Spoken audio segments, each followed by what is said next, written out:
Solution की phase की अगर हम बात करें, एयर प्योरीफायर्स के बारे में बड़ा आर्गूमेंट किया जाता है कि उससे कम से कम जो इंडोर पोल्यूशन है वो कर्टेल हो सकती है, वो कितने इफेक्टिव हैं? और दूसरी चीज़, जिस तरह से मरीम ने भी बात की, अब ऑन एवरेज पाकिस्तान के अंदर इस वक्त जो फैमिली साइज़ एयर प्योरीफायर है वो 60 से 70 हज़ार रुपये का है, which is the salary of 3 months of somebody जो कि वर्किंग क्लास में से है। तो वो तो फिर अफोर्डेबल सोल्यूशन नहीं है। फिर क्या किया जा सकता है? कोई मास्क किस तरह का लगाएं या क्या करें? अच्छा, ये बात जानने की ज़रूरत है कि अगर आपके माहौल के अंदर फ़र्ज़ करें PM 2.5 आपका 1000 है, तो आपके इंडोर जो घर बंद है उसके अंदर आपका जो है अबाउट 4 टाइम्स लेस जो होता है, तकरीबन आपका 250 के करीब आपका वहाँ पे घर के अंदर भी PM 2.5 होगा। अच्छा। अब इसमें वो भी डिपेंड करता है, अगर आपकी खिड़कियाँ खुली हुई हैं, दरवाजे खुले रहते हैं, वो वाले घर हैं जो कि ओपन होते हैं, तो उनका तकरीबन AQI जो है ना वो इंडोर आउटडोर का तकरीबन एक तरह का होगा।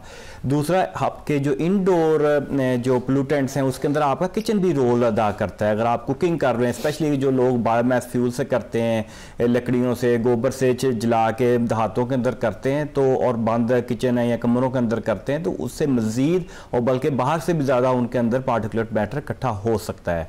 तो ये एक डबल वे प्रॉब्लम है। और हमारे जो मॉडर्न घरों के अंदर भी जो किचन के अंदर आपके पकाने का जो है वो जो ऑयल वगैरह की फ्राइंग से जो आपके वो केमिकल्स निकलते हैं वो भी उसमें कंट्रीब्यूट करते हैं। अगर हम बात करें कि इसके जो एयर प्योरीफायर्स, अच्छे एयर प्योरीफायर से ये ना काफ़ी हद तक आपको उसमें कमी आ जाएगी। अच्छा। लेकिन वो डिपेंड करता है कि आपने वो कितने एरिया के लिए कितने साइज़ का लगाया हुआ है। अगर आपका बड़ा घर है, आपने उसमें एक लगाया हुआ है, तो आई डोंट थिंक कि उसको आपको बहुत ज़्यादा फ़ायदा होगा। तो आपको उसकी जो स्पेसिफिकेशन है उसके हिसाब से आपको देखना पड़ेगा कि आपका जो सरफेस एरिया या एरिया कितना है, उसके अकॉर्डिंगली आप लगा के आप उसको कर तो सकते हैं। लेकिन जैसे पहले बात कर रहे थे कि ये तो 1% से पॉपुलेशन कम है जो कि इसको अफोर्ड कर सकती है, बाकी 99% पॉपुलेशन का क्या करेंगे? बाकी जो गरीब हैं, जो ओपन घरों में रहते हैं, उनका क्या बनेगा? उनके लिए तो ये ना तो फिजिबल है, ना वो अफोर्डेबल है, और ना ही आई थिंक हमारे पास इतनी टेक्नोलॉजी है अगर हम उनको फ्री भी दे सकें तो हम प्रोडक्शन भी नहीं कर सकते।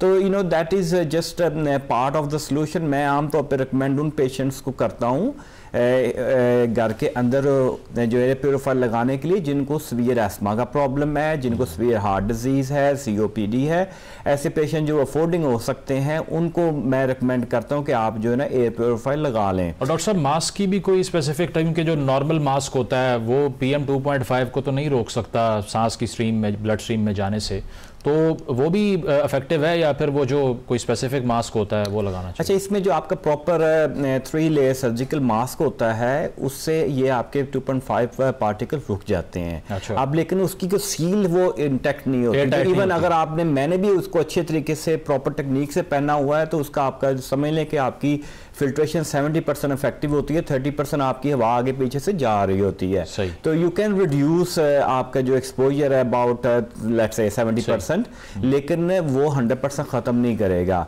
इसमें आपके P2 या N95 जो प्रॉपर रेस्पिरेटरी मास्क हैं जिसमें एयर सील उसकी अच्छी होती है, they can filter it more than 95, that's where 95 comes from, probably reaching 99 point something if properly worn। N95 जो है, N95 जो है अगर प्रॉपरली अगर बने हुए हैं, प्रॉपर बना हुआ है, अच्छी कंपनी का है, और दूसरा प्रॉपर उसने पहना हुआ है, तो उससे आपको काफ़ी हद तक जो है ना वो फिल्ट्रेशन उसको हो सकती है। लेकिन हमारे यहाँ एक अलमिया ये भी है ना कि जब ज़रूरत पड़ती है इन चीज़ों की तो मार्केट से गायब हो जाती हैं। अली तौकीर साहब, एक और इशू भी है ना, चूँकि अगर अभी हम AQI मॉनिटर करें तो अर्बन सेंटर्स जितने हैं पाकिस्तान के, कराची का सबसे बेहतर है। तो ये भी कहा जाता है कि अब वहाँ पर तो ऑब्वियसली इतना ग्रीन कवर नहीं है जितना लाहौर में हो सकता है, या प्रोपोर्शन की लिहाज से बात कर रहा हूँ, लेकिन एक जोग्राफिकल डिसएडवांटेज भी तो है कि हिमालयाज़ के अराउंड या फिर जो ऐसे शहर हैं जिस तरह से लाहौर हो गया या दिल्ली हो गया हिंदुस्तान के अंदर, वो जोग्राफिकली भी डिसएडवांटेज पर हैं क्योंकि एयर ट्रैपिंग्स हो जाती हैं, एनवायरमेंटल इन्वर्जन होती है,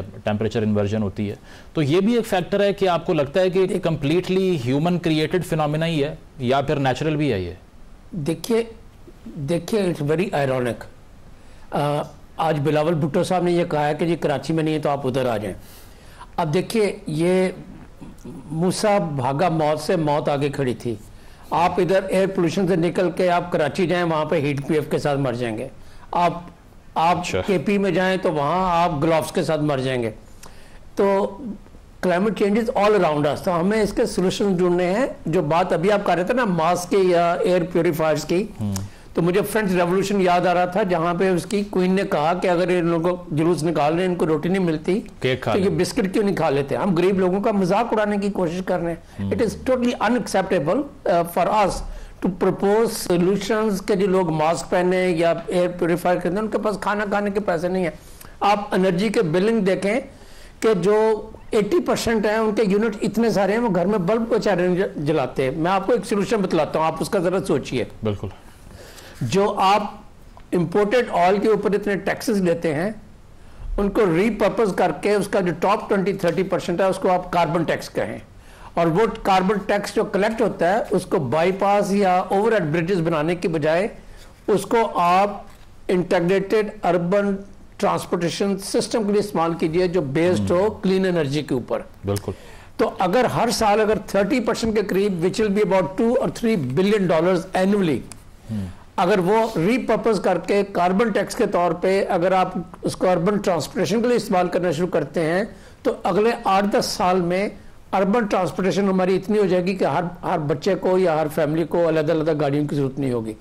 तो we have to think about long term solutions. मैं आज मास्क खरीद लूंगा तो कितने खरीद लूंगा, ये हमारे मुल्क का इलाज नहीं है।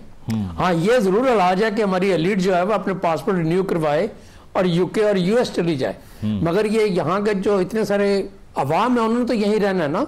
बिल्कुल। ये तो नहीं हो सकता कि एलीट एक मैस क्रिएट करे। मैं यहाँ पे जाता हूँ, इस्लामाबाद में एक मार्केट है BMW के लिए, उसके ऊपर चार्जेस लगा हुआ है। दाता साहब के सामने जाऊं जहां पे 2000 रिक्शा खड़ा होता है, वहां पे एक भी चार्जर नजर नहीं आएगा। अब मुझे बताइए, ये एंटी पुअर पॉलिसीज है हमारी। We need to revisit our way of thinking. Capture का इशू और वे ऑफ थिंकिंग यही है कि कंजेस्टेड एरियाज में अब मॉनिटर करें कि सबसे ज्यादा सोर्स ऑफ पोल्यूशन कौन सा है। अब सिर्फ उसको पकड़ें, लोगों को ना तंग करें कि बारबेक्यू ना खाएं, क्यों ना खाएं, उनका राइट है खाने का। उसके धुएं के साथ 1% भी फर्क नहीं पड़ता होगा। हम we are chasing shadows which do not mean anything in totality of things. मतलब आपका आर्गुमेंट अगर आप करना है तो सबसे बड़ी टिकट आइटम जो है वो दो हैं। एक ये है पब्लिक ट्रांसपोर्टेशन सिस्टम नहीं है, दैट्स वन, और सेकंड जो फ्यूल हम यूज करते हैं, जो व्हीकल्स यूज करते हैं, उनकी फिटनेस नहीं है। बिल्कुल। और वो फिटनेस आपको गवर्नमेंट ऑफ पाकिस्तान के डिपार्टमेंट्स नहीं दे सकते। आज वो फैसला करें, PC1 बनाते हुए, पोजीशन हायर करते हुए, टेक्नोलॉजी खरीदते हुए उनको 5 साल लगेंगे। सही। तो this can be a private sector function. सही, मतलब सीधे आज जाएंगे जी प्राइवेट सेक्टर जो है गाड़ियों की फिटनेस को मॉनिटर करे, और जो गाड़ियां 10 साल से ज्यादा पुरानी हैं, ज्यादा एमिट करती हैं, उनको फाइन करे या बंद करे। ठीक है, मतलब एलीट को आप कह रहे हैं कि डेलिबरेटली सपोर्ट किया जाता है इस तरह की पॉलिसी से। बिल्कुल। मरीम साहब, आखिरी सवाल आपसे। अब एक और कंसर्न भी है और वो डोनाल्ड ट्रंप की विक्ट्री है, क्योंकि ग्लोबली ये देखा जाता है कि अमेरिका की अगर कमिटमेंट्स नहीं होंगी एनवायरमेंटल इश्यूज़ के ऊपर तो फिर बहुत बड़ा नुकसान हो सकता है। और उनका पर्सनल एजेंडा अगर देखा जाए तो ग्लोबल वार्मिंग को वो डिनाई करते हैं, पेरिस अकॉर्ड से उन्होंने विड्रॉ कर लिया, और अब भी यही कहा जा रहा है कि शायद वो ऐसी पॉलिसी फॉर्मेशन को सपोर्ट ही नहीं करेंगे जो दुनिया में ग्लोबल वार्मिंग को कर्टेल करने के लिए या आलूदगी को या सैलाब को या एनवायरमेंटल चेंज को रोकने के लिए जो कमिटमेंट्स होंगी उससे विड्रॉ कर लेंगे। ये कंसर्न है अमेरिका में, ये डिबेट हो रही है? जी मुजम्मिल, ना सिर्फ ये अमेरिका में कंसर्न है बल्कि ये थ्रू आउट द वर्ल्ड है, क्योंकि जो COP29 बाकू में इस वक्त हो रही है, आप देखें कि अमेरिका जो है वो one of the biggest emitter है कार्बन डाइऑक्साइड और ग्रीन हाउस गैसेस का। तो वहां पर भी आप देखें कि जो नेगोशिएशंस चल रही हैं उसमें डोमिनेंस अभी तक आप देखें कि तीसरा दिन है, और कार्बन मार्केट के ऊपर डिस्कशन शिफ्ट की जा रही है फॉरेन से पहले। I mean that is a good way also to reduce emission, लेकिन प्रॉब्लम ये है कि बाकी फैक्टर्स को जो है वो साइडलाइन करने की कोशिश की जा रही है जो अभी तक नेगोशिएशंस चल रही है। तो ये एक बहुत बड़ा थ्रू आउट द वर्ल्ड एक सेटबैक बिल्कुल होगा, और ये फोर्सी किया जा सकता है कि प्रॉब्लम होगी, क्योंकि पेरिस एग्रीमेंट के under clean technology transfer, capacity building जो आपकी डेवलपिंग ममालिक की है या अंडर डेवलपिंग की, और इसके अलावा बहुत सारे ऐसे मुआहदे हैं जो आपके इंटरनेशनल होते हैं, इंटरनेशनल कॉर्पोरेशन क्लाइमेट चेंज में ग्रीन क्लाइमेट फंड आपका आता है, लॉस एंड डैमेज फंड के लिए जो हम स्ट्रगल कर रहे हैं कि हमें वो पैसा चाहिए, जो हमारे प्राइम मिनिस्टर साहब ने भी वहां पर कहा कि ये एड नहीं है, हमारा राइट है। तो ऑफ कोर्स ये बहुत बड़ा रिपरकशन, बहुत बड़ा मसला हो सकता है कि ये जो रिपब्लिकन्स की एनवायरमेंट पॉलिसी है दुनिया को अफेक्ट कर सकती है। बहुत बहुत शुक्रिया। राफे आलम साहब मौजूद थे, डॉक्टर सरवर साहब मौजूद थे, अली साहब, मरियम शबीर साहिबा। एक ब्रेक शामिल करेंगे नाजरीन, और ब्रेक के बाद वापस आते हैं। Stay with us.